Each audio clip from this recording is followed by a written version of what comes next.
sitting outside of FedEx. It's like -3 degrees out. Look at my Mac Dre shirt, by the way. This might be the first ever outside of FedEx video I've ever done. I was reading some comments because I recently made a post about basketball, and I made a post about NBA viewership being down, and I got some texts from some people. I got some messages from coaches who are in the high school world. I got some comments on the video itself talking about how it's exactly right. They said, look, content is way too overdone nowadays. But then I read one comment, and they're like, look, you're blaming the fans. And that's not what I'm doing. I'm not blaming you, the spectator. I'm talking about the fact that without competition, there is no content. And what I mean by that, competition comes in many forms. Competition innately means that there is a winner and a loser. There is a right and a wrong. And when it comes to media, we have a media universe. So basically you have, like in the center, you have the NBA, but you have all these orbiting planets around this. You have people who make takes about the NBA. Myself, you have people who talk about moves about the NBA, player skill development. Yes, also myself. You have people who like the aesthetics, the gear they wear, the shoes they wear, not necessarily myself. So you have the main piece of the pie, and then you have all the crumbs that fall out of it. Now, what can happen is sometimes in order to get recognition and notice, we have to create something that is competitive, divisive, something that allows someone to agree or disagree with you. This is why every talk show is the way that it is. You can watch a talk show, someone expresses a very black and white opinion, there's not much nuance on it, and then there's one side versus the other, and odds are you're going to agree with one side and maybe disagree with the other. That makes for a good, competitive talk show, right? It kind of gets the juices flowing. You're like, no, I don't agree with him. You kind of talk with your buddies and whatnot back and forth. What happens, though, is when we have the narrative turn on itself, where basketball becomes the problem, then we've entered an interesting stage of content development. So historically speaking, you might say basketball itself is cool. I like X, Y, and Z about basketball. I like these players. I don't like this player. I like this team. I don't like that team. We'll talk about the matchups. We'll talk about the offense. We'll talk about the actions. We'll talk about the moves, the teamwork, the animosity within it. But basketball itself is always in the forefront, a positive narrative. Versus now, this might be one of the first times in a long time where you can turn on basketball, and in doing so, you get agreement with the media or the people who consume media that you are correct. Now it's basketball versus whatever this other entity is, not basketball verse. And that's my biggest frustration, is that complaining about basketball doesn't drive any resolution. I think we all like basketball. I think we'd all, for the most part, if the tickets were appropriately priced, would want to go to an NBA game. I think we'd all want to go to a fun environment. But I think what's happened at times is basketball has moved away from basketball. And in doing that, it's created a rift in basketball where you can actually turn against it. And you can say, oh, these guys don't try hard. Basketball is a bad product. It's a bad whatever. The NBA isn't good. And in doing so, it makes it a division point, and people can pick sides. But the reality is, one side of that argument is anti-basketball, loosely. Not totally, but like loosely. Again, I don't think you're against basketball if you don't like the NBA. But it drives a negative narrative, which is totally fine. There should be you're allowed to criticize certain aspects of it. You're allowed to criticize basketball. You're allowed to say whatever you want. I don't care. As a consumer of basketball content, I just find it super interesting that this is where we're at. Because I don't recall this being a huge issue ever in my lifetime, that basketball itself was being kind of pointed the finger at. You know, like the sport itself is the problem, the gameplay itself. But within that, it's really interesting because of it.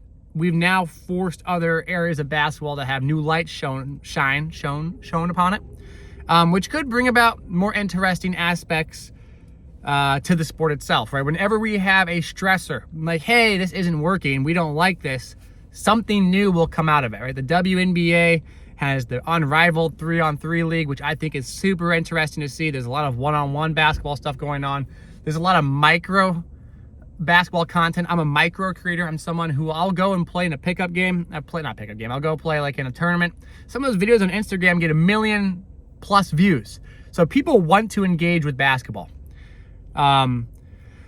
But because the figurehead of basketball, which is the NBA, is kind of, I don't want to call it suffering, but suffering at least in ratings terms, it's opened other genres to be more interesting. But you also see it a largely divisive aspect in all the other areas, but which is totally natural. But it's divisive around not basketball, but maybe me playing basketball, and people say, hey, you're not very good at basketball, you stink at basketball, blah, blah, blah. The narrative isn't against basketball per se, but maybe the person playing basketball. So obviously we want to enjoy this sport still. So here's what I think is going to come about it. I don't think much is going to change in the NBA. I think they attempted to bring about more excitement and interest in the game by making it more relatable to a younger demographic. They have like DJs at games. I'm kind of an old school fan, man. I don't really like that. I like the idea of going to a college game. I like the band. I like the fervor and excitement around the team, the passion. And I think football does this really well. It's so heavily geared towards the team. But I don't think many people actually get to engage with the team the same way they do with football or in college athletics.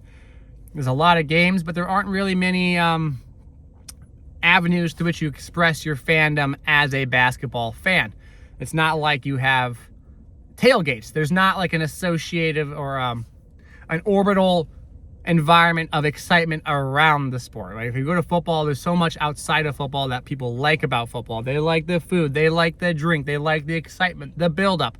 And obviously it's week to week, so there's an analysis and an excitement. It's very predictable and easy to manage those type of events, because there's, for college football, 14 games, and you know when every single one is, and you can plan your week around it. Basketball struggles because they don't have that event type mindset, and they also don't do a good job of bringing together. Someone made a comment like this, hyping up big matchups, right? The excitement and the discussion point around different players is the word I'm looking for, isn't like what it used to be. So when was the last time I think they, like the Spurs Heat, classic example.